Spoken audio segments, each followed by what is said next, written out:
I realise this shaking the chair thing, it makes me sick watching it when I'm editing, so Lord knows what it's like that. I'll try to stay still.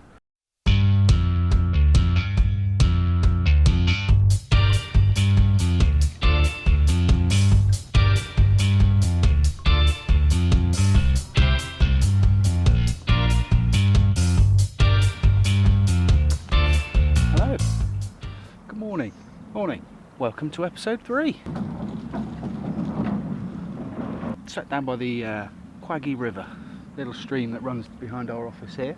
Thought I'd do a little intro bit, somewhere a little bit different, outside. Just ridden in, picked up the Pilgrims Disc that Marta rode on the, what was it? Yeah, the Pilgrims Disc that Marta rode at Grinduro. So I picked that up from her and had a chat with her yesterday. Had some quite interesting feedback, but this episode we're gonna do a little bit different for us anyway. Yeah, I was talking about get some questions answered. That makes some questions about some palaces, some pilgrims. But yeah, we're going to get some other questions done, so let's head into the office.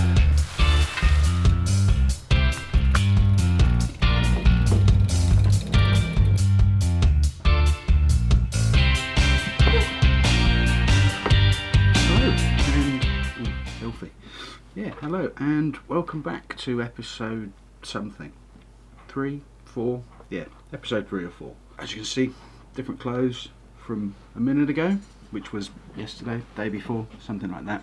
The point is, it's been crazy busy with a whole bunch of the dull and boring side of running a business, spreadsheets and profit and loss and cash flow and all that sort of stuff. So, apologies for the delay in the video. As I said earlier, what I wanted to do in this episode is answer a few questions that we get pretty regularly. With any of these questions, you can get us on the phone, you can email us, you can message us on Facebook or Instagram or anything like that. We generally try and pick those up.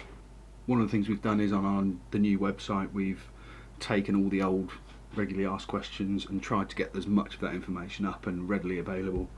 And that seems to be working because we're getting less of certain questions and more of other ones. So it's an ongoing process. So where should we start? I've written a few things down here. One of the things we get asked reasonably regularly is, are we after any brand ambassadors? Sort of people who've followed us a while will know that we have a few. We have Marta, we have Andy Matthews, and we have Dan Morris. Do very different riding, but the kind of thing they all share is a kind of what they want to get out of riding is the same sort of thing that we like to promote, and that is very much the side of riding that's about the experience rather than any specific, the best of how do you describe it?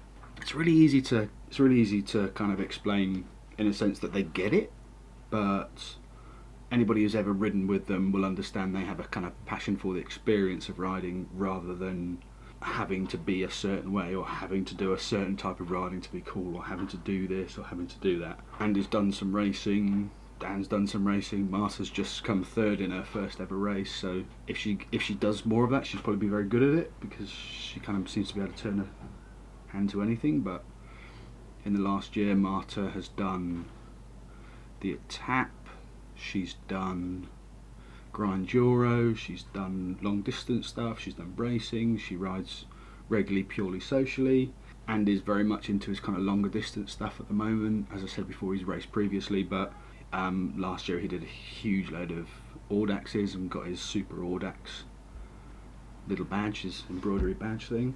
Dan does a whole bunch of stuff with Dave. Hello. Filming, so if you can kind of try and... That's alright. I didn't tell you I was filming, but I'm telling you now, so... Right there with the camera. Okay, cool, right, yes. Yeah. Joys of a shared office.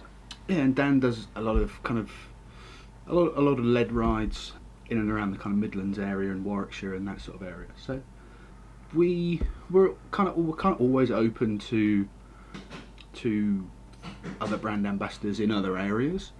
We're pretty much covered in the kind of London and the South East area, but that's not to say we couldn't have another one in that area if the right person came along. If you're thinking about getting in touch with us about becoming a brand ambassador, it's not about getting a free bike for us. It's about a way that helps you spread our message that cycling can be for the betterment of everybody. Have a think about how you might be able to help us as we help you. Do you do a lot of group rides with people? Are you the person on the ride who always teaches people where they might want to be in a bunch, when to make a little effort? Is that kind of teaching something you like to do? Is it getting new people involved in cycling who might be afraid of the kind of traditional routes of entry to cycling? Is it helping people do the longest distance ever? Is it helping them get over their fears about certain things?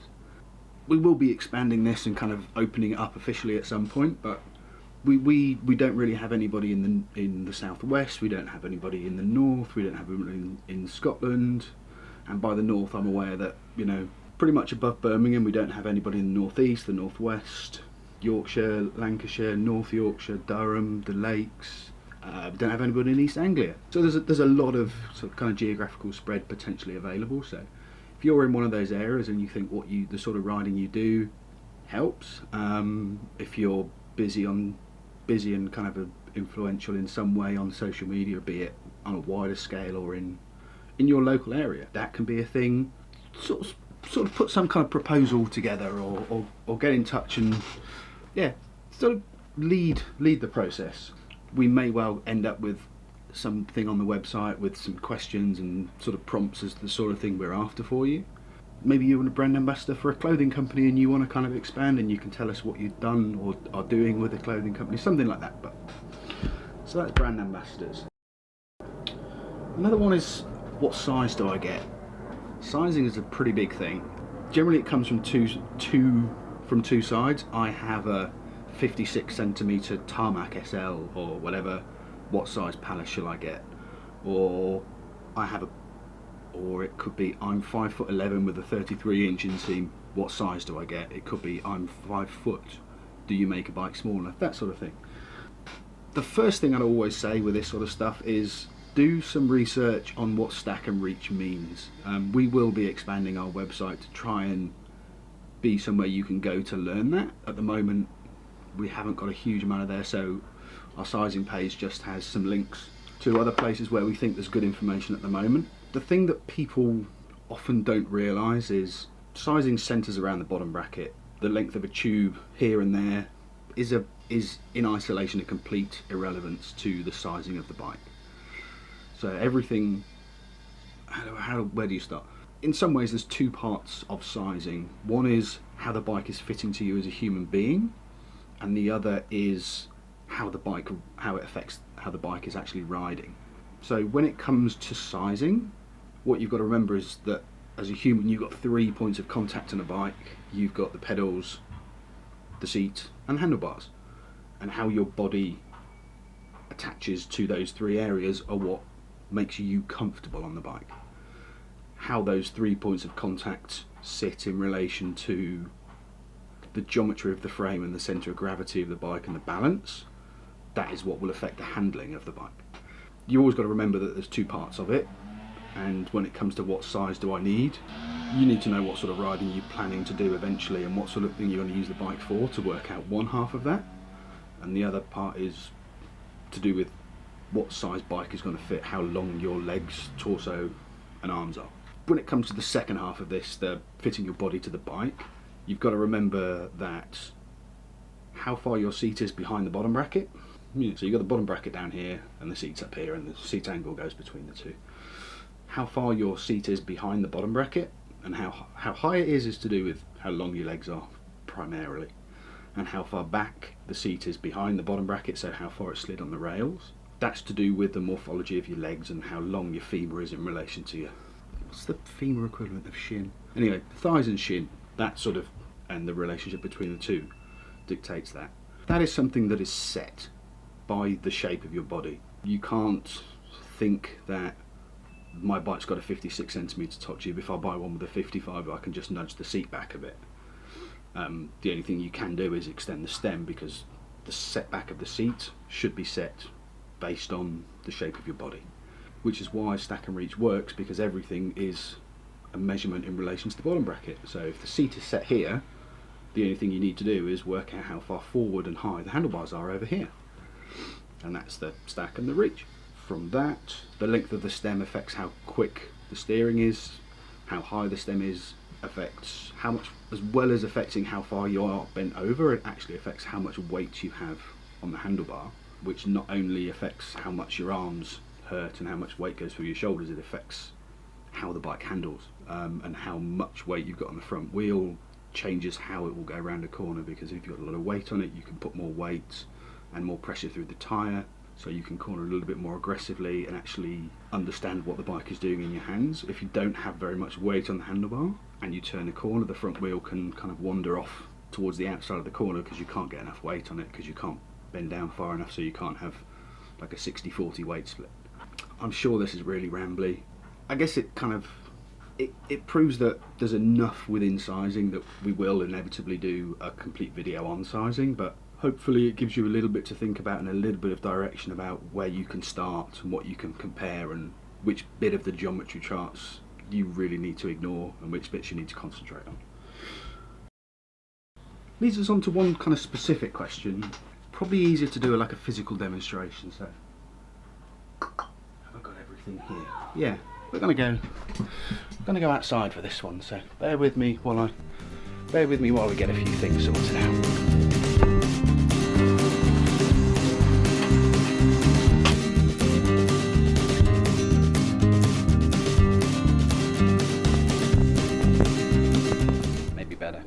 Probably dirty earlier. What we're going to do, we have standard headset, Pilgrims Disc frame, and what we're going to do is show how to set up our normal expander and bung and top cap setup, but as well as that we're going to kind of show you how fundamentally all of these expanders work in pretty much the same way, and we'll kind of come at this from two ways. One is pretty much how you would set it up from clean out of the box, and the other little bit we're going to add into it is if you fitted it because it keeps coming loose, how to make sure it's set up to start with. So as I was saying, one of the most important things with all of this stuff, especially if you're having a headset that is the bung's just not staying still, the headset's constantly coming loose, is it the stem, is it anything else, the most important thing is basically to get everything clean. Take the whole expander apart, take all the wedges apart, take any springs off or any elastic or anything like that, completely to pieces, individually degrease and clean everything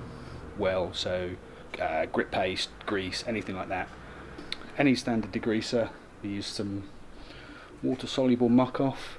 If you don't actually have any degreaser, something like that, something like the Fibrax disc brake cleaner is really good.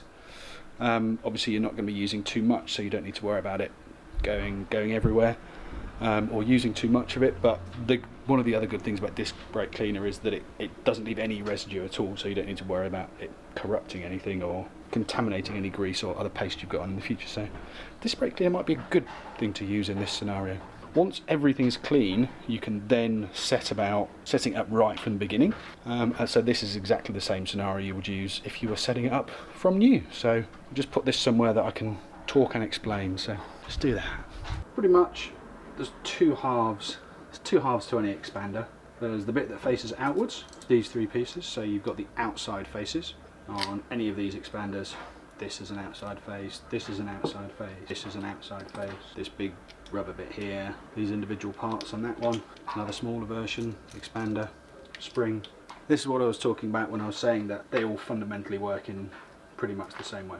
So you've got an outside face, and then you've got side tapered faces. With this one you can see that you've got the outside face, which is the knurled section, and the inside tapers. As these squash together, the knurled edges, the overall diameter of the knurled area increases as these two tapered sections get closer together. What you're trying to do is make sure that these two tapered faces here slide very, very easily against the tapered edges of the expanding section. And as before, this has a single piece expanding section. That is another very similar to that, but a single piece, moves backwards and forwards, and now it's actually sprung. So you can see it gets bigger and smaller. Now you know it's all been degreased and is clean, you can get yourself a little bit of, not a huge amount of difference of what sort of grease you need for this sort of parked all polypropylene stuff. It's quite good all-round general grease.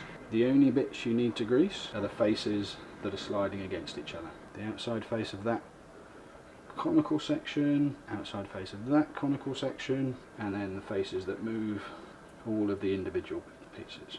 As you can see, don't need very much grease at all. And then you've got just you put that together with our token rod. You put that back together so that holds itself together. There's no grease on the outside. Just make sure that the outside edges of this are completely grease free. So bottom half, top half held together, screwed, so always useful to help the screw help the threads run easily. So hold it together with one hand, slot that in there, voila, and as you can see now, slides smooth, easy, expands everywhere. Going to spread the load evenly, and once you got that, move over to the bike, because this screw here, which is the 6mm screw, as you tighten that, this gets wider as the two areas close together. Right, so we have our cleaned, greased expander bung, bottom half, and obviously when it's loose, it slots in and out, and if you try and tighten that now, all that's going to happen is it's going to turn.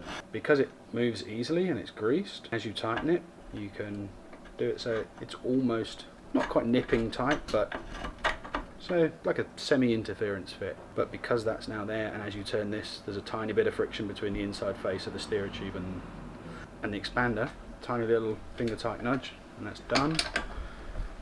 Give it a decent amount of torque, but not crazy. Normally Allen key bolts relative in size to the torque requirements. This doesn't need the torque that a 6mm Allen key can give. It's a 6mm Allen key because there needs to be enough space in the middle for the M4, M5 bolt to go through. If you haven't got a torque wrench, similar sort of thing to a seat clamp, but if you have got a torque wrench, 4 or 5 Newton meters should be plenty in there. All you're doing is just clamping the external force. You don't need much when it's put together well, when it's greased. You can put some carbon paste on the outside edge of that knurled area.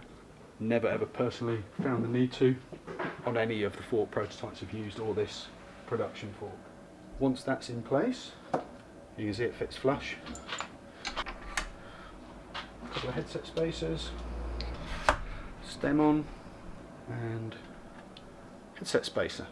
It's an interesting thing here. A lot of people will try to have their stem above the edge of the steerer because they want to slam the stem. If you want your stem slammed all the way down and run it down here, it's always good practice to run a spacer above the stem. That way you're never trying to crush the top of the steerer tube. This headset bung supports it a little bit, but it's always good practice to have a spacer on top. Once that's done, get 5mm Allen key. Job done. That will stay tight, perfectly fitted, and yeah, that's how to prevent your headset slipping.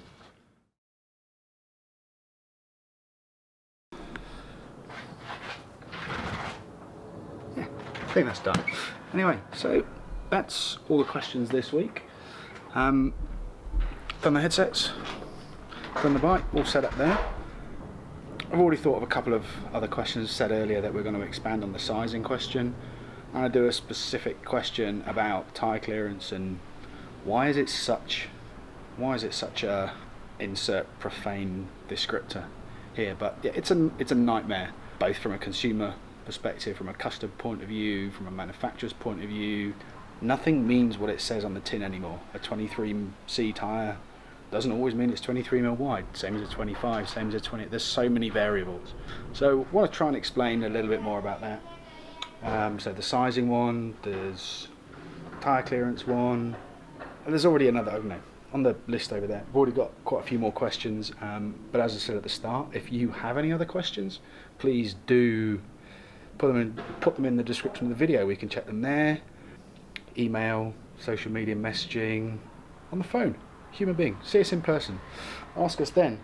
But until we get those questions, this is going to be the end of this video. So thanks so much for watching.